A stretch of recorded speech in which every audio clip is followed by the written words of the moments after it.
So cost of dental implants. Yes. What affects the cost of a dental implant? That's about 9-10 factors that affect the cost of dental implants. One of them is the cost of the implant itself. Dental implants themselves can cost from like, $300-400 up to like $1,200-1,500 for more specialty type implants. Okay. That's also why it's a big problem when you see like implant ads for like $399. Like on Google. On Google, yeah. It's like that barely covers the cost of the implant.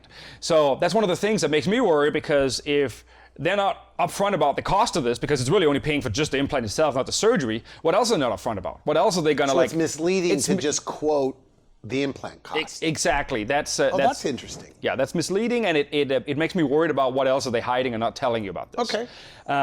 The other factors is also like how many doctors are involved with this. So traditionally, you go to one place to get the surgery, you get one place to get your teeth, and then they send you another place to get your maintenance done. We do it all in-house. We have an 8,000 square foot facility where everything happens in one place.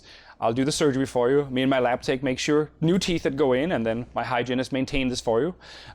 Because of that, there's only one doctor you're paying. So we can take and string all that together into one, and all of a sudden there's significant cost savings, because you don't have to pay 3 different people, you're just paying one person. Now, you told me that you have people that drive 4 hours because you're less. Yes, we have people that literally drive 3-4 hours away to come see us because they save so much money, because we're a little bit more rural. We're like an hour and a half outside of DC. We even have people from DC, Washington DC, driving out to see us because they have significant cost savings. Okay. What else affects the cost? The other thing that affects the cost, which is patient dependent, is the surgery needed for this. So do you need a sinus lift? Do you need bone grafting? How many implants do you need, etc.? Really, without doing a CT scan and a full exam, you really can't tell this. So people are promising prices online over the phone. It's really impossible, because you can't. It's physically impossible. So you don't have the data catch needed. is they got to go over there and get evaluated. Yeah, that's the only way to give it, and that's why you see these $399 things trying to lure you in. Okay. And then the other thing is that there's a big lab bill associated with this. The lab bill is very expensive. One of the things we've tried to mitigate that with, we wanted to have a lower lab bill, but we also wanted to get higher quality. So that's why we have a full service in-house lab with an in-house lab technician. Everything happens inside my clinic.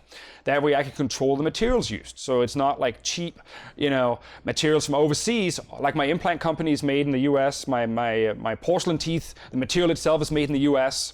All right. Everything gets made right here. And that cost savings we've then been able to pass on to the patient to try and make it more affordable. The other thing is insurance coverage. So yeah. How much does insurance cover? Normally you get maybe one. If you're lucky, you get $2,000 a year coverage. And Medicare and Medicaid, they normally don't cover anything unless it's incredibly rare medical conditions. Otherwise, there's no coverage there. But the thing is, most people finance this anyways. Like 99% of our patients that come in for this, they end up financing it. So that's kind of like a moot point anyways. Okay, good. The other thing is the materials we use. A lot of people, you have to have an apples-to-apples comparison. People will come in with quotes, and it's for like an acrylic, like a plastic teeth that you're getting. We do the gold standard, which is zirconia, full porcelain teeth that's going to last a long, long time. And so it's really make sure if you're comparing prices, it's really an apples-to-apples comparison. So the materials of what they make the teeth out of play a role here too. Play a role in longevity. You get plastic teeth in there, they're going to have to be replaced every 3-4 years. We use zirconia, which we can make the teeth look more natural. It's stronger, it's better, it lasts for a very, very long time. Some people even say it's permanent. But of course, you got to do the maintenance too. It's like your teeth. You got to floss and brush them. If you don't do that, your teeth is going to go bad, just like your implants. You got to do maintenance too. But they technically should last for as long as you live. Technically for as long as you live, but with adequate maintenance. Okay. What else affects the cost? The other thing is the warranty and the maintenance. So we have a very generous 2-year warranty on our teeth. And then, of course, you have to do maintenance afterwards, too.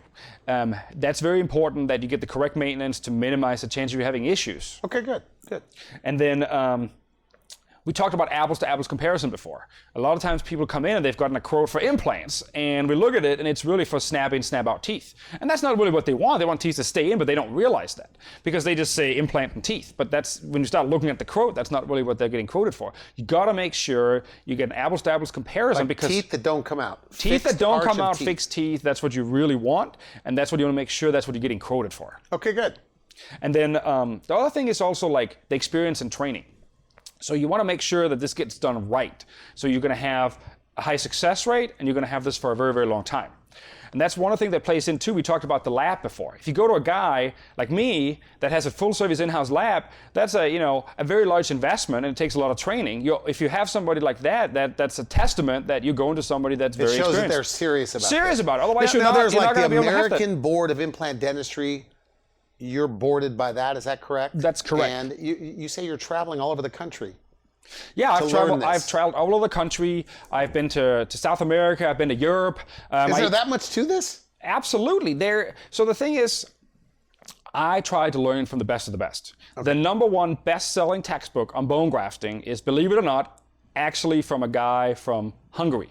Okay. And I've traveled there several times to Hungary to learn and train directly with this guy. And this guy has clients flying in private jets. He is world famous. People fly their private jet into him and get him to do their teeth. But even though so a guy at the top of your game, you're still less than most people. Still less than most people. You say a lot less than the big guys. A lot less than the big guys, because we have everything in-house, and we do it the new, all-digital way. And last but not least, it's also geographically there's a huge variety. We have people coming in from DC that's getting quoted 50% more than we charge, and we're only an hour and a half drive away. We have people from 3-4 hours away that come to us too that, we're 25% cheaper. But you got to understand is even though we're cheaper doesn't mean we're doing a bad product. Our product is right up here. We're getting an even better product for less.